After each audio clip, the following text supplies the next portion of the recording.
board. And without further ado, Julie, take it away. Okay, hi guys, great to see you all today. I'm going to share my presentation so we could get going.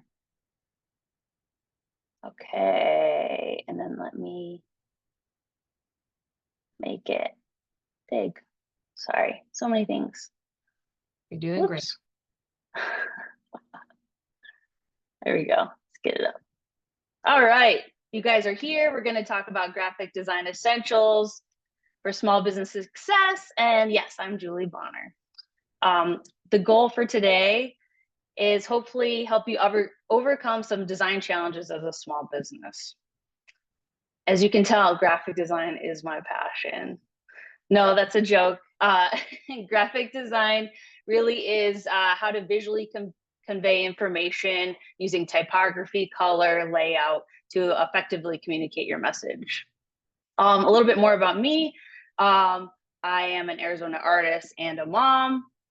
Like Alyssa mentioned, I teach graphic design and illustration at Pima Community College. Been a member of Local First for over 10 years.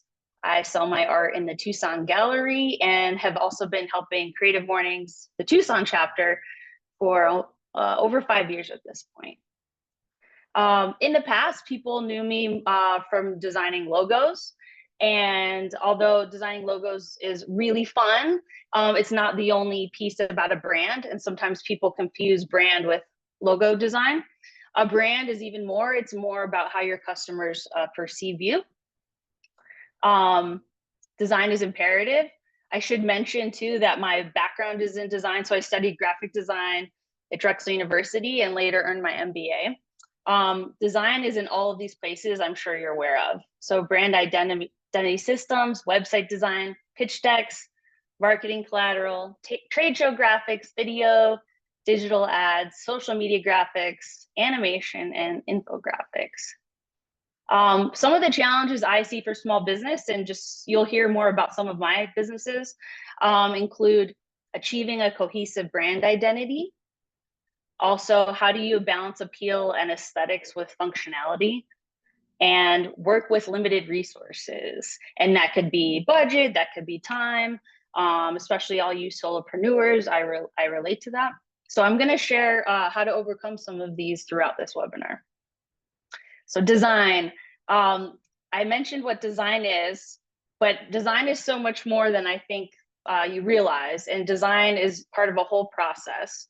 And so design includes, these are the steps, and this is what I teach at Pima too, is that in the beginning, you're defining the problem. For example, I'm working with a client, finding out what problems are they having and learning a lot more about it. The next step is learning. So doing the research, asking all the questions, looking at competitors, learning so much more about that client, that industry. And I've designed for all kinds of industries, from aerospace to many nonprofits, and all in between. Then it's my favorite part in the middle is the generate ideas. This is like the brainstorming section. And this is where I do sketchbook, pencil to paper. Let's brainstorm, let's be creative. And then the fourth step is literally the design development. So all of those other steps come before. And then once the design has gone through that process, then you implement your design on your different materials and applications. All right. Woo. Let's switch. There we go. I want to start at the beginning for a sec. There's principles of design, and principles of design are, well, like it sounds, principles of design that we stick to. And if you stick to these principles, you will create stronger, more effective graphics. The first includes contrast.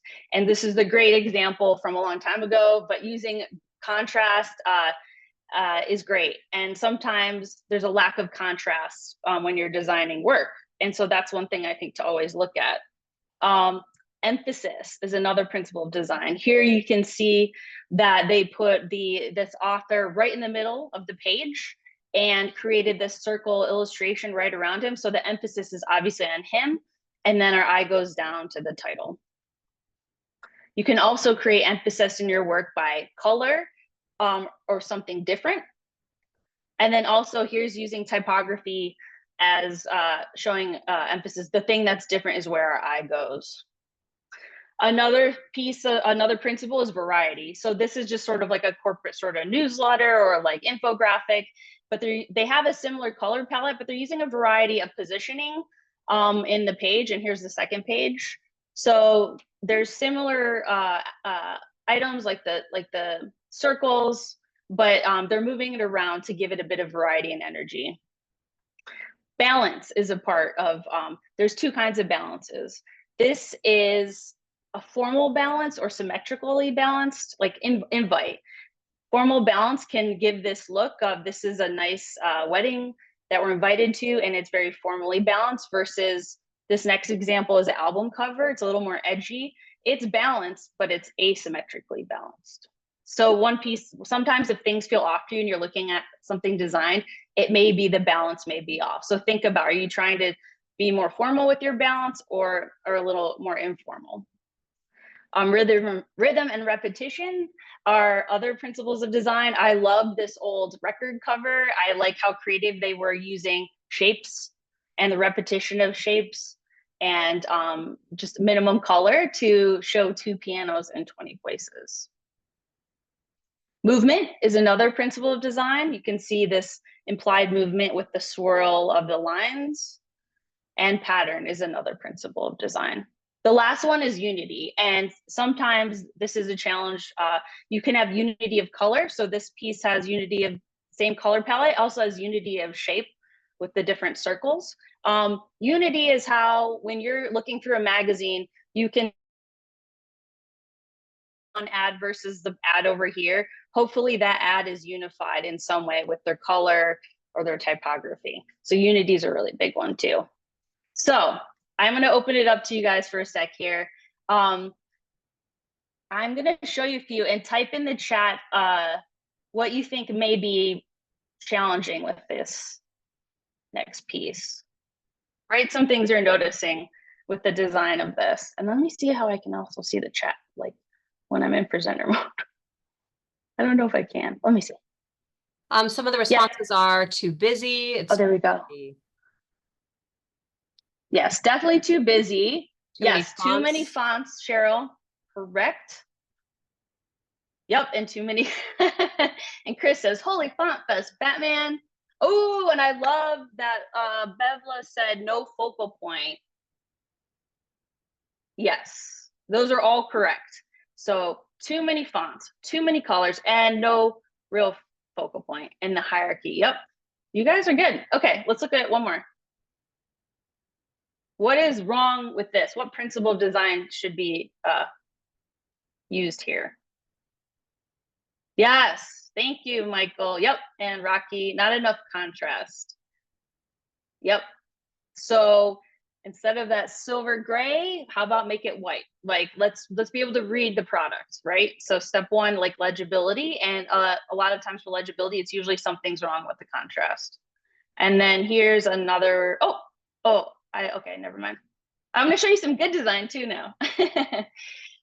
Okay, so product design, some of you may know, but I have my own product, which I designed. I'm gonna show you a quick information about it, and I'm gonna talk more about the design of it. Kids love learning about animals, especially animals in their backyard. Desert Dwellers flashcards celebrate native Southwest wildlife. They teach fascinating facts about these amazing creatures that exist nowhere else in the world. I created them to teach my son how to read and appreciate the unique desert dwellers all around us. Each flashcard features original art that was painted on canvas and is designed to make learning fun. Visit julieoriginals.com to bring home the Desert Dwellers flashcards for the inquisitive young people in your life. So, I'll just leave it there for 1 second. So those are my Desert Dwellers flashcards. And I think this is a good example of design. And I can relate to any of you that are on the call that have their own product or want to create their own product. This was my idea. I came up with the idea when my son was young, and I wanted to create a learning tool that featured our local wildlife. And so I've been through the thing of idea all the way that design process, like from idea all the way to completion, and now obviously promotion. So let me, wants to play again. A big piece I haven't talked about yet, but it's so important, is understanding who your target market is with design too. So that would be something I would ask step one when meeting with clients, is like, tell me more about who the audience is. And for my flashcards, it's families and it's also teachers. And then in the families too, usually parents and then grandparents. And so understanding who that is, we can design, when I'm designing materials, I'm keeping those people in mind. These are the flashcards, and you can tell one thing that I usually do is, like, I have the logo on my back here, on the back. Each card has the, so I should say I painted each of these, and the front of each card has the letter of the animal, and the back of each card over here has the facts. And so when I create these, I use professional design software, but that's what my background is in. I use a combination of Adobe Photoshop, Illustrator, and InDesign. A big thing you can tell though is that these are 26 cards with backs, creating consistency throughout. So consistency in design, each card is laid out the same. I use that in InDesign, and when I use InDesign, that's great for also book publishing, magazines. It's a great that. But I'm going to be sharing some other resources for you too that you could use. And then switch it. Here's also like when I'm so I sell my products at different places, like probably you do too. So our markets, you can tell my logo really big here. I have a consistent color palette. Like I love a lot of color, but they're all really bright, all my images, and they go together. And then I love working with other local retailers that sort of believe in the same things I do. And that's why I'm also a member of Local First. So one of the things too is when you're doing design, sometimes your ideas can come from your customers. And so I was at an art market, and someone was like, I like this one, but I also like this one. And I thought, oh my gosh, why don't I make an assorted set of greeting cards? And so just from me sort of hearing some customer feedback, I started creating an assorted card set. So part of the process too is understanding what do your customers want. So now I have 3 assorted card sets. One is flowers, and I have animals, and I have sunsets. And you can tell here too, on the back of my cards, I always have my contact information. I always have my logo. So keeping that brand consistency on all the products. Okay, so this sounds random, interior design, but design is everywhere. And so I'm going to show you an example of more design. This is our vacation home. So another small business that we have. And so it's called Bike Haven. You can see some of the colors are sort of, and I'm actually in Bike Haven right now because it has really good Wi-Fi. This isn't a backdrop. This is sort of the office / extra bed here. And one of the things to keep in mind is when we first started, I thought Bike Haven is going to be really just for cyclists like that want to be near the loop. This place can have up to 10 people. There's multiple rooms, and then we provide bikes for people to ride. So that's what I thought. But 2 years later, it's really interesting to see who our audience actually is. And so a big audience here are families. So we've had guests for reunions, weddings, funerals, holidays. They love being under one roof, and they appreciate the bikes to ride. I've gathered all this from more qualitative data. So more like me going back through our bookings and seeing when they're messaging, and then also looking at their follow-up, like thank yous and notes. And so it's helped me really understand like who this audience is. Also, U of A visitors, this Bike Haven is 5 miles from the U of A. And so people are here for senior week, I think this weekend, but they want to be near the football games, graduations, and performances. We also have business travelers. They want a clean place with multiple rooms and fast Wi-Fi, and located centrally in Tucson. We have repeat bookings now from the CEO, and he hosts his board retreats and meetings here, which is really fun. And I would have never thought about that when we first started.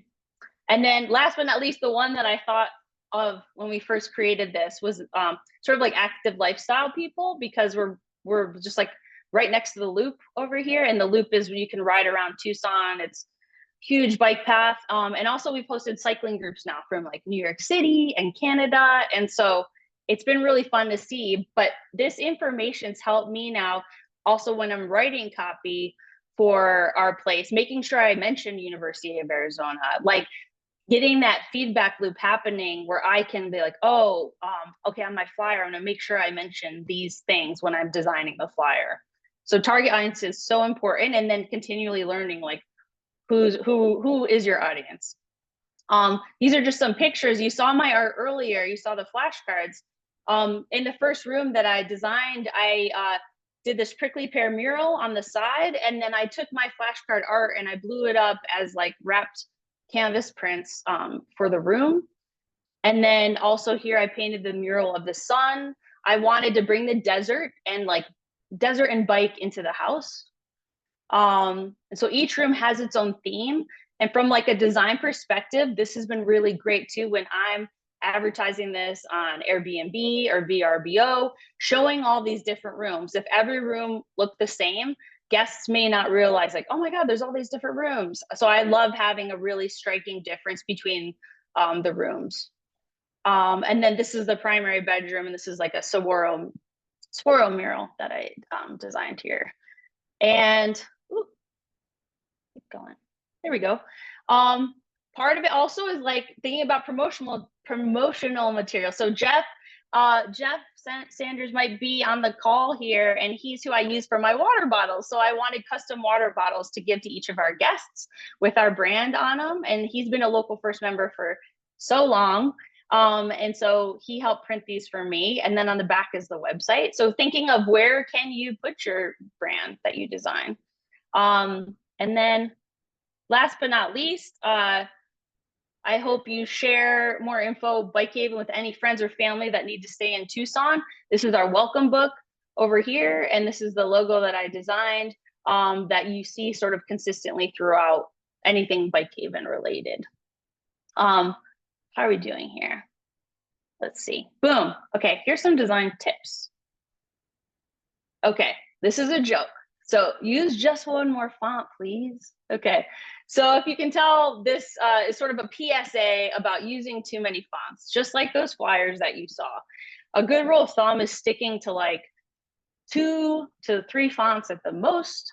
And a fun fact is a typeface is actually the name of like Helvetica. So Helvetica is the name of the typeface.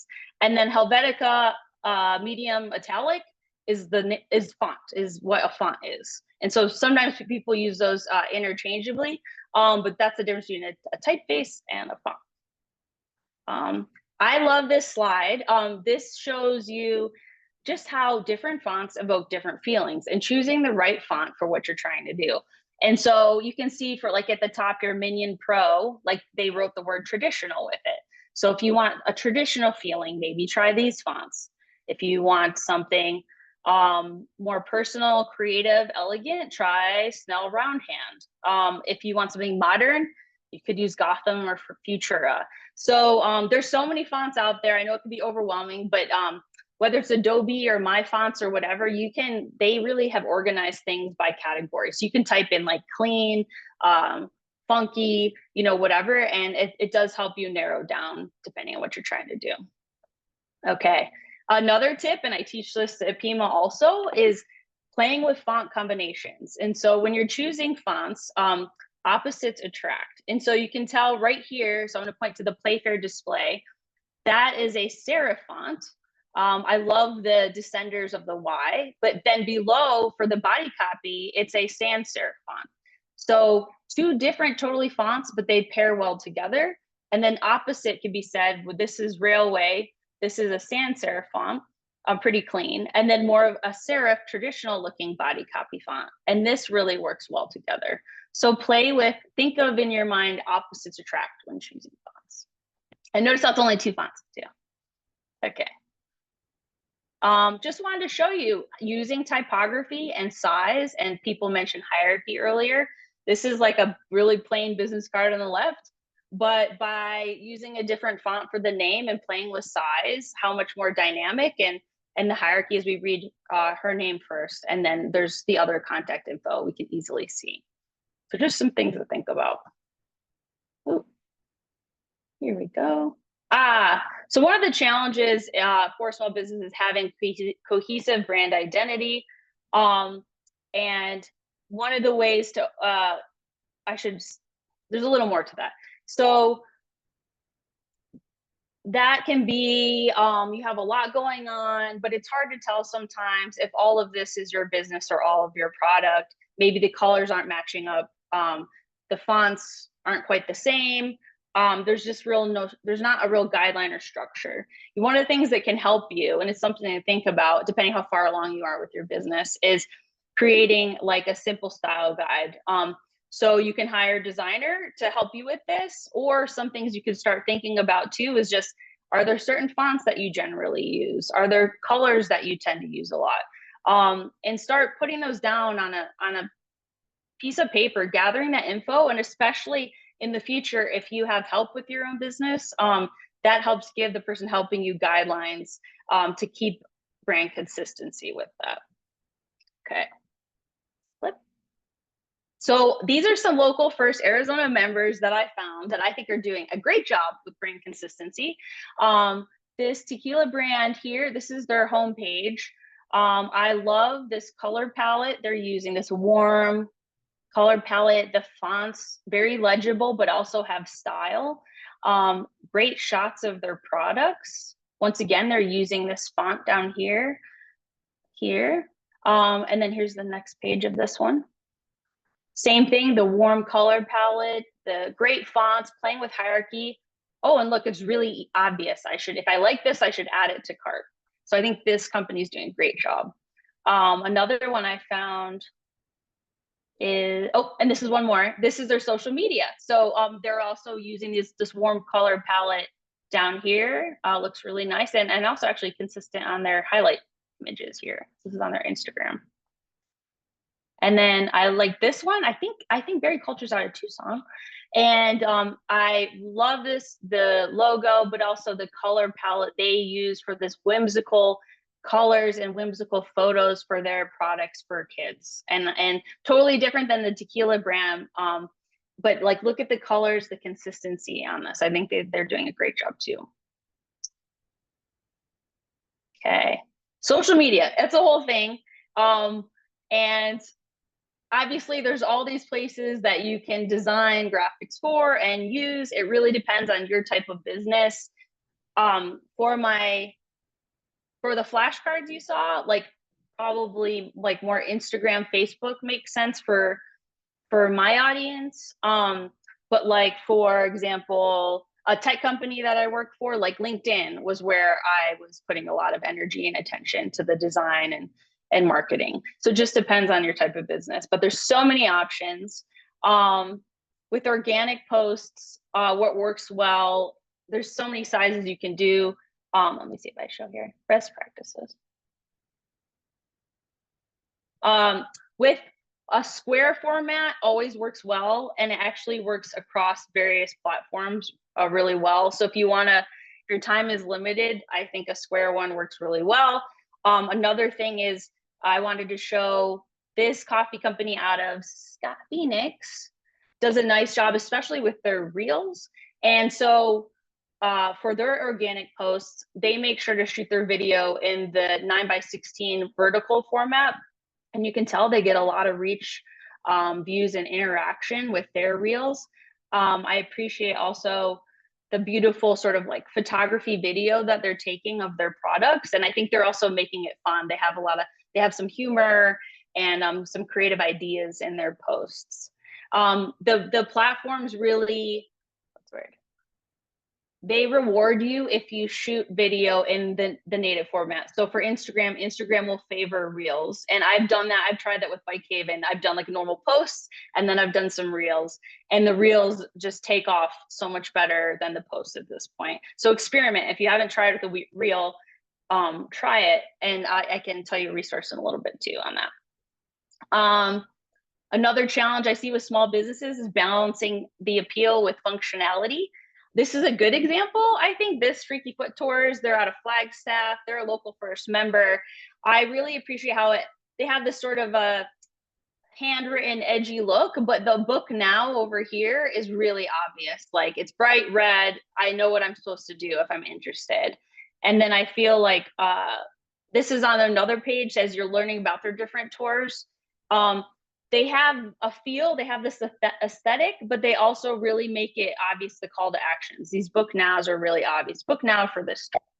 So I think they do a good job of having the mood, but also making it work. Another one, I thought this was so cute. They're a local first member. The homepage here, I like how whimsical their illustrated logo is. Beautiful hero image of some of their products, and a really obvious like browse the joy shop. Nice big button right in the center. Shows me where I should click. And then great job here when you're actually looking at the products. Nice photography. And yeah, it's quite a bit of info, but I feel like I get to see what this looks like.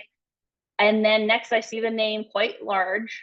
They definitely play with hierarchy, and then a really big obvious button of what to do next. So adding to the cart or adding to the bundle.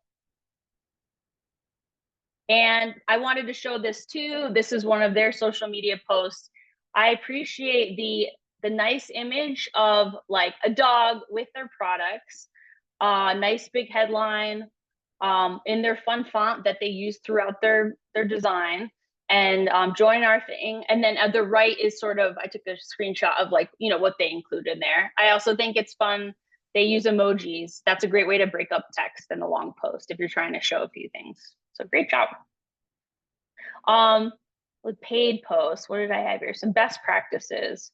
On Instagram, there's obviously so many sizes. I think I alluded that this size for story and reels is really popular. Instagram really rewards stuff in that size, but also square post ads are great. And I want to show you a few examples here. Airbnb, this is a carousel post, meaning you see one at a time and you click through and you see the next and see the next. I put a few next to each other so you can see them. Since I think August, now you can actually do up to 20 images in your carousel posts. So you could really create a really cool experience. I've done one for Bike Haven where I wanted to show the different rooms and the different features. And it also helps with the whole algorithm thing. There's more dwell time. So meaning the person that's looking at your post is taking longer to be here and be on it. And that helps more people see your post. So those are carousel posts. And then these are reels, and obviously it's Airbnb, so they have some beautiful places to shoot, but just showing this lovely photography video, and they're using reels, and that's a great way to get more people to see your product. LinkedIn, I also have experience with LinkedIn for other businesses I've helped, and LinkedIn, same thing. They have a lot of sizes, but LinkedIn is a more professional place. And so when you think of your design, I think some good ones are square works pretty well, and more like landscape images work well on LinkedIn. And I have some examples here. A fun thing is if you're on LinkedIn and maybe some of your competitors are on LinkedIn, you can do this and see what kind of ads that your competitors are using on their LinkedIn. So right here, if you go to a certain business page, there's like under posts, there's all of these, and there's one that say ads. It's a great way to learn like how others are doing theirs. And then I show some of these too. Some of the design and ads on LinkedIn that work really well, obviously have really good call to action. So just like that piece of like appeal versus functionality, you know, these are reports and they want you to download. And so they have like a nice bright image, bright colors, not too much text, and they want you to download. These do really well on LinkedIn.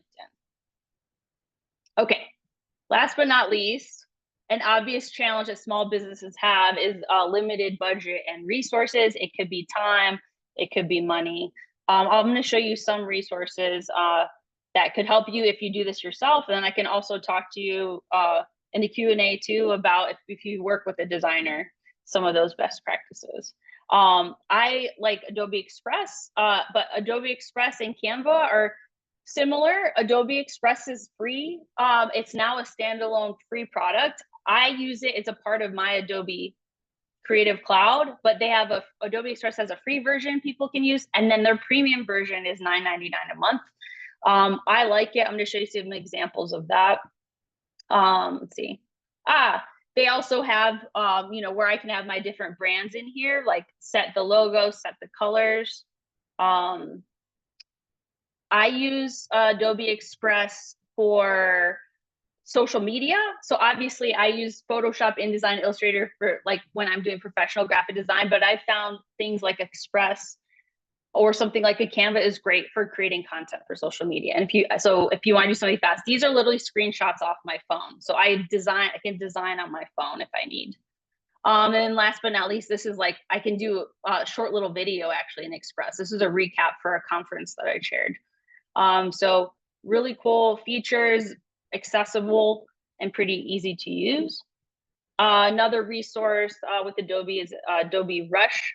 That's their like slimmed down version of Adobe Premiere. Adobe Premiere is what I use to create epic videos and what like filmmakers use. Well, Rush is a really fun, simpler way to edit video if you need. And so this is sort of just me showing how you can do this on your phone.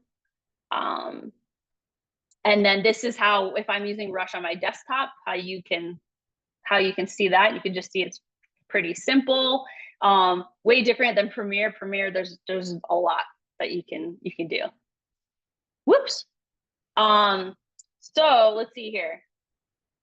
As I talked about, those are some of the main challenges for businesses. So having a cohesive brand identity,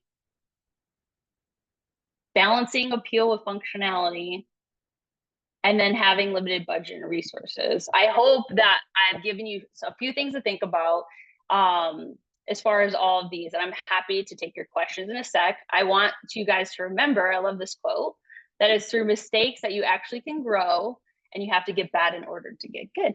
That's by Paula Scher. She's a professional graphic designer. And so thank you, and I'm happy to take your questions. I think we've got some time left. Yes, thank you so much, Julie. And we do have one to start us off in the chat. Tara asks where you can get more resources on how to best promote social media posts, especially for Instagram and TikTok. In particular, Tara has a pet sitting and dog walking business. So again, how to get more resources to learn how to promote social media posts. There are social media managers or freelance social media managers that would probably be best to talk to. And I think there's even some that are members of Local First. Alyssa, actually, you may even know some. For sure. Yes. Happy to match you some resources on what that like for sure. Are there other questions about design today?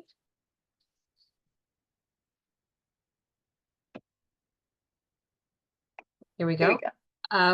Let's see here. What app or program, this is, I think it's from Tally. What app or program do you recommend to stretch an image without affecting the ratio? Okay. I think I need to clarify that. So stretch an image without affecting. Do you mean so it doesn't get pixelated, or do you mean to keep something in proportion? What app or program do you use to recommend stretching image? Keep in proportion. Like for example, when I'm using Photoshop, like if I just hold Shift and transform the image, it keeps it in proportion. So depending which kind of apps you're using, there are ways to, usually it's like holding Shift or something that will make it bigger and keep it in proportion. I don't know if that helps. I think that's what they're looking for. And also, I think depending on the program as well, when you're doing resizing, you can select whether or not it locks in the ratio. Yes. Also, yeah, you can link the proportions to, so say if it's a rectangle and it's like 8x10, you can usually, depends which program, but link it so that as you move it, it'll keep the right proportions. It'll lock it in. Yeah. We have a question from Kathy. Do you create Instagram posts on your desktop? So that was her first question. Do you create your Instagram posts on your desktop? And then her second question was, do you prefer Canva or Adobe Express? So I'm a longtime Adobe user. And so I started using Adobe like in high school, and my first freelance logo, I was 17.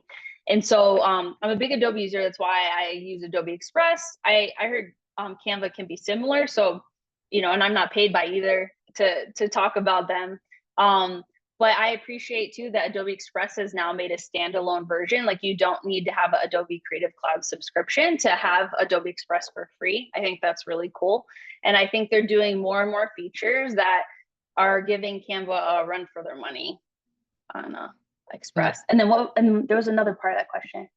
So Adobe fan there. And then Yeah. the question was, do you create your Instagram posts on your desktop, or are you doing them from your phone?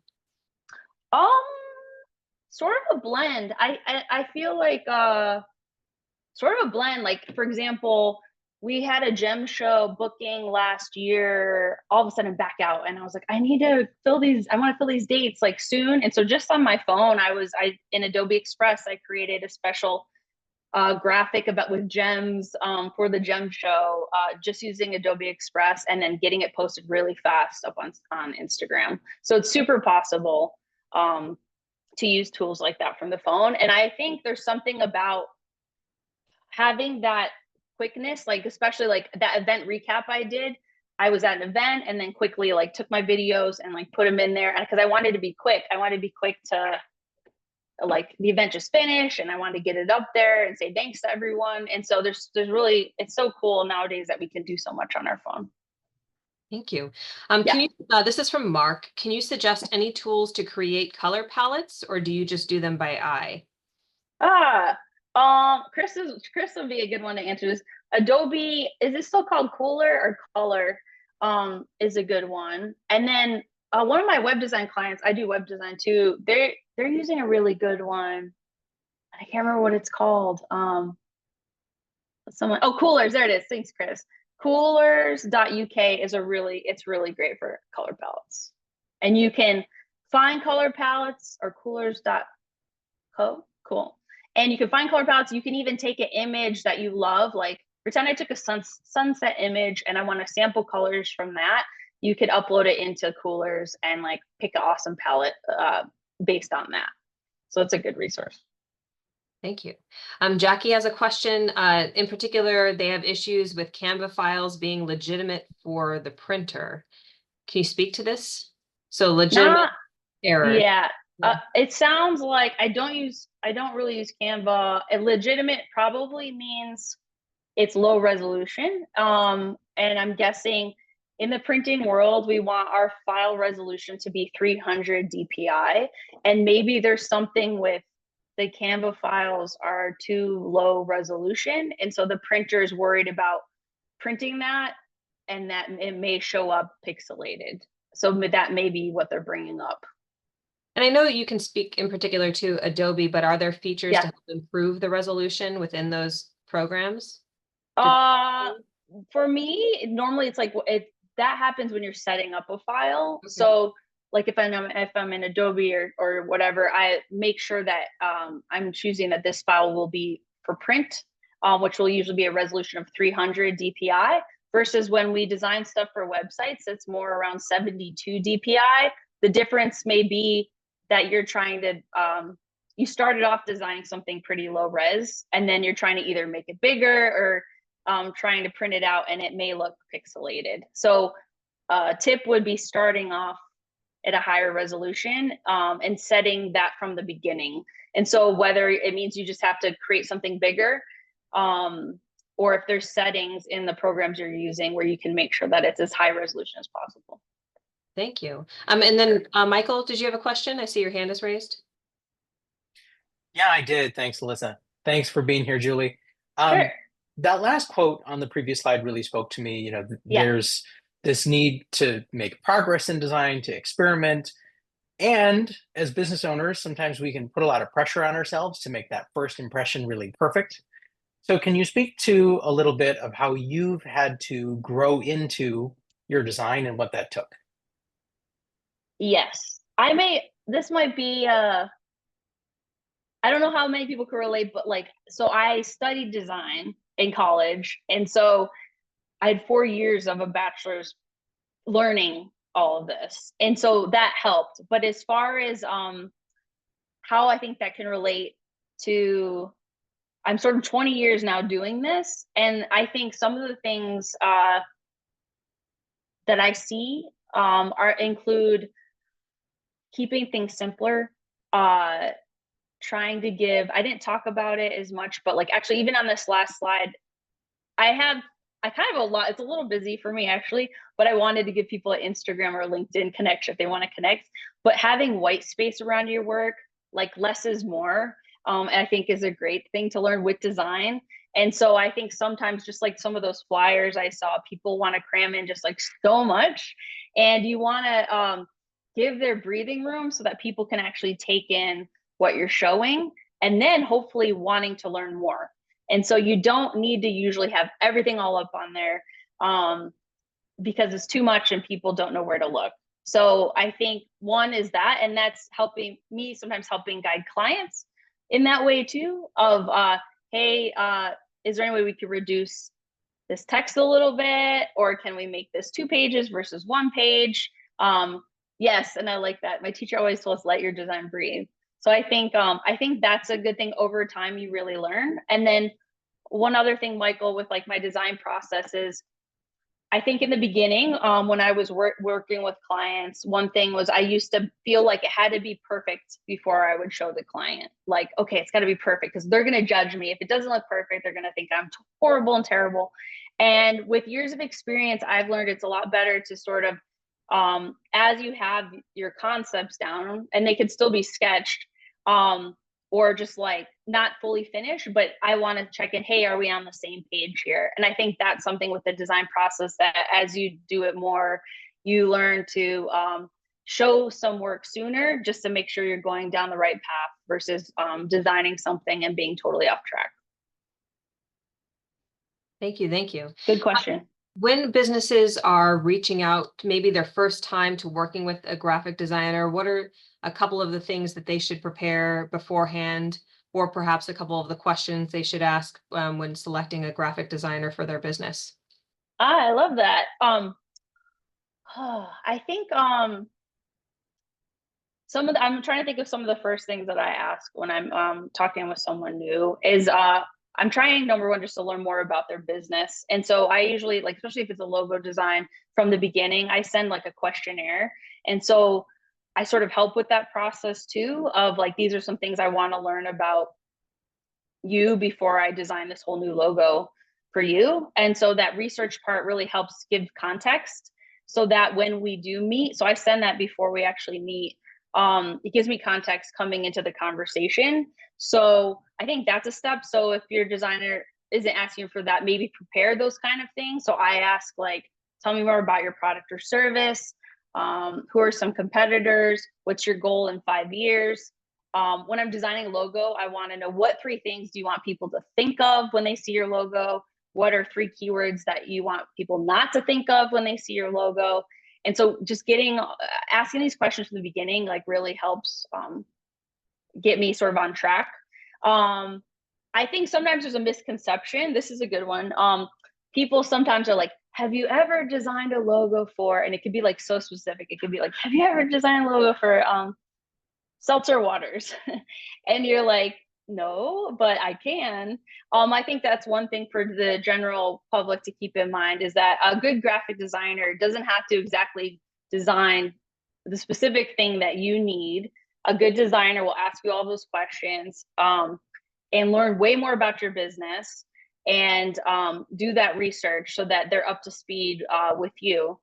And they can take their experiences of actually working with other types of industries and clients, and they're bringing that to the table also. So I think that's one thing too with choosing designers. Yes, it's great if they designed a spa logo and you're a spa, but maybe take a look at the portfolio and there's other type of work. And even if it's not exactly, but you feel like it's professional, and it matches that client and matches their audience, that they might be a great designer for you. Thank you. Sure. We have a couple minutes before the end of our session today. Were there any additional questions for Julie? They're great questions. And Michael shares as well, let your designer challenge your thinking and stay open. That's really good advice as well. Mm-hmm. Yeah, there's like 2 different ways it can go. Like sometimes you know, sometimes there's sort of like that feeling of just like sort of order taking, like you're like, I want this and I want, you know, and this and do this, you know, like sort of that. Or there's that more collaborative sort of experience. And like say you're the business owner, but opening it up for asking the designer to like, hey, what do you what are your thoughts about this? And really making it collaborative if you want to hear some outside experience. And as you have like with years of expertise, I'm usually more comfortable also like saying, you know, speaking up someone that's maybe in college or younger at the time may not feel comfortable of like bringing something up if there's an issue. But I think with experience, those are things that you want it to be a success. Like I really want all of the projects to be a success. Yeah. Oh, and there's no one. On that same theme, Julie, I Yeah, mean, there yeah. are lots of options today with essentially, I want to say like outsourcing logos or even creating your own. And I know there's some pros, but can you share also some quick cons to what that might look like? Because you just shared a really great comprehensive understanding of what that particular business owner is looking for. And what I'm hoping you'll share as well is that when you are trying to design your own logo, you potentially could use things that, you know, are not allowed to be used on a commercial scale. That's kind of the direction I'm going. But could you share some of like Canva does provide lots of logo options today as an example, or there are some, you know, like third-party sites that offer, you know, a free or a logo for $5 or something like that. Could you have some quick advice as to why they would want to use someone local, but why it's so important for protecting yourself too? Yeah, I think that's a good point, is that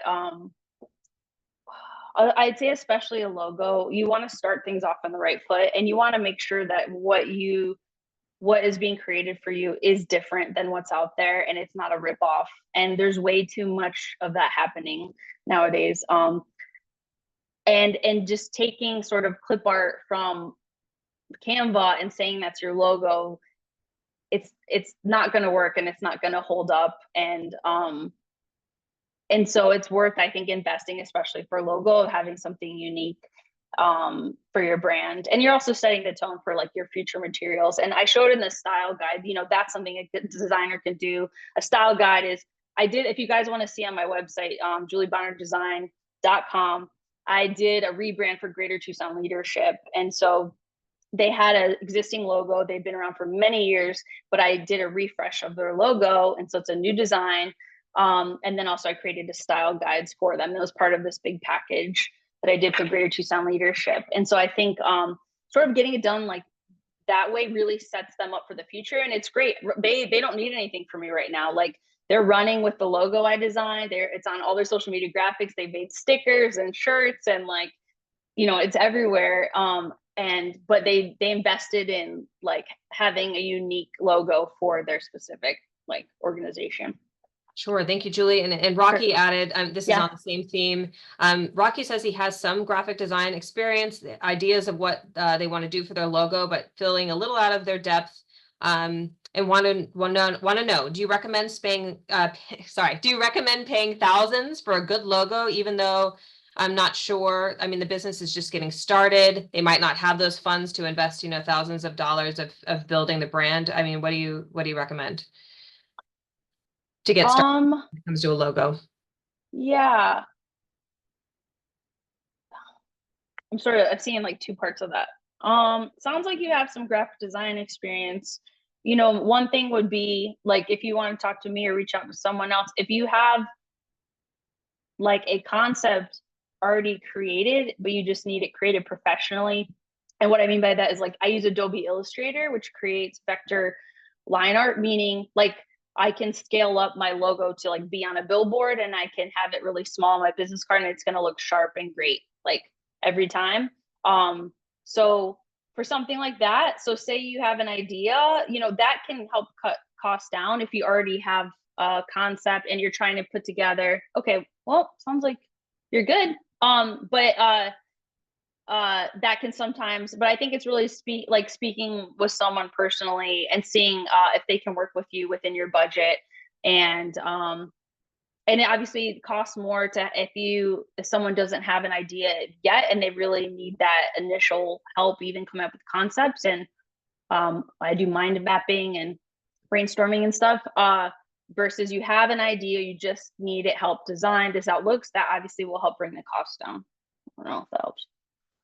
That is helpful. And then Michael shares as well, getting customer feedback and evidence of your business viability, depending on where you are in the phase of your business. Logo might be that next step. First, there's, market research and things like that, and understanding your target audience. So it just depends where you are in the startup phase. Good question. Thank you so much, Rocky. Thank you, Julie. Fantastic. Yeah. Really appreciate having you lead us in this conversation today, and obviously a very popular topic. Want to remind everyone, did record our session today, and this will be going on Local First Arizona's Local Learning Lab. And within the next week, I'll be sure to share that link with you, and also sharing out Julie's information. Thank you so much for joining our workshop. We'll catch you next month. If you have any questions, please reach out. Have a great day. We'll talk to you soon. Thanks, guys. Thank you, everyone. Bye.